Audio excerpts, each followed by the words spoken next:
저작권 관련해서는 우리나라가 제도를 꽤 오래전부터 갖추고 있었죠.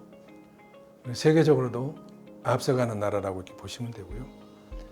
와이퍼라고 하는 세계 지적 재산권 그 기구 같은 데도 우리 한국이 크게 말해서 5대 주주 중에 하나라고 생각하면 좋을 정도로 지금은 이제 한국의 위상이 굉장히 높아졌어요. 이른바 이제 IP라고 그러잖아요. 지적 재산권. 문화산업, 콘텐츠 산업은 그 저작권 산업이에요. 창작, 제작, 유통, 소비의 모든 것이 결국 저작권에 달려 있어요. 그래서 공동 소유뿐만 아니고 앞으로는 이 주식 시장이 있잖아요. 증권 거래소가 있고 이제는 저작권 거래소가 아주 이제 보편화가 될 거예요. 뭐 지금도 우리가 투자를 받기 위해서 많이 이제 하는데 지금은 전부 다 개별 플레이들을 하잖아요. 개별적으로 가서 이제 투자자 모으느라고 은행에 가고 투자 저기 하고 막 제작사들이 찾으러 돌아다니잖아요. 근데 저는 앞으로는 우리 문화예술 쪽에 이제 저작권 거래소 같은 것이 생겨서 진짜 그림 누구 작가가 그리는데 어떤 것으로 만들 거야. 그림 그려진 것 판매도 하는 것이지만 제작하기 전에도 저는 얼마든지 거래가 된다고 봐요.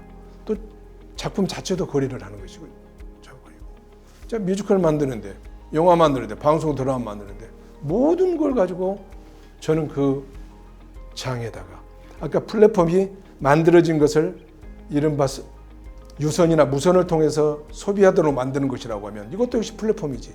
이건 투자를 모으는. 근데 그것의 핵심이 저작권이죠. 결국 저작권, 그것을 누구에게 주느냐, 어떻게 저작권의 소유 형태를 어떻게 만드느냐 하는 것이니까 앞으로 이 공동 소유뿐만 아니라 저작권 문제는 굉장히 중요한 문제고 아까 이제 그 플랫폼으로서의 저작권 거래소 이런 문제뿐만 아니라 이런 시장의 필요에 따라서 제도적인 문제들도 다 보강이 될 것이다 이렇게 봅니다. 다만 한자 저작권 문제 관련해서 제가 늘 얘기하는 게 한류하고도 연관이 되는데 보통은 이제 한류하면 우리 한국 기획사가 한국에 이제 투자를 받아서 하는 것 또는 한국의 아티스트들을 거기다가 무대에 올려서 하는 것 또는 한국의 문화적인 소재를 가지고 만드는 것. 그래서 대부분 한국이라는 것을 굉장히 강조를 해요. 근데 너무 거기에 얽매일 필요는 없다.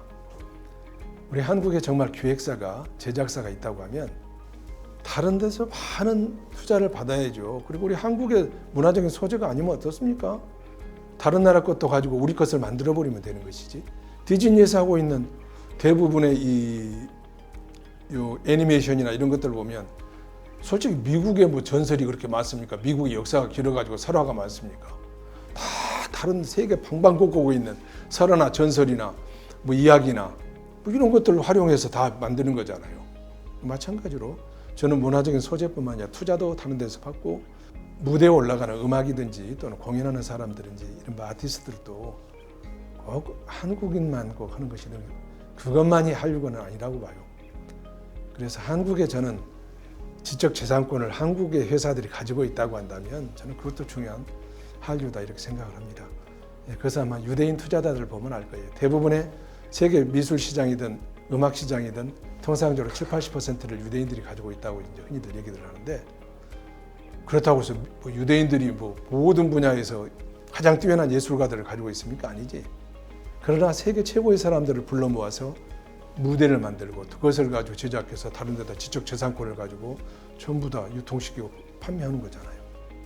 우리가 또 그거를 경제적인 또 이득을 취할 수 있다고 한다면 우리의 소재와 우리의 이른바 문화예술들을 통해서 만드는 한류 거기에 또 한편에 그건 아니라 할지라도 우리의 자본을 가지고 지적 재산을 가지고 나가는 이 측면 한류도 이제는 열린 마음으로 적극적인 관점에서 저는 접근할 필요가 있다.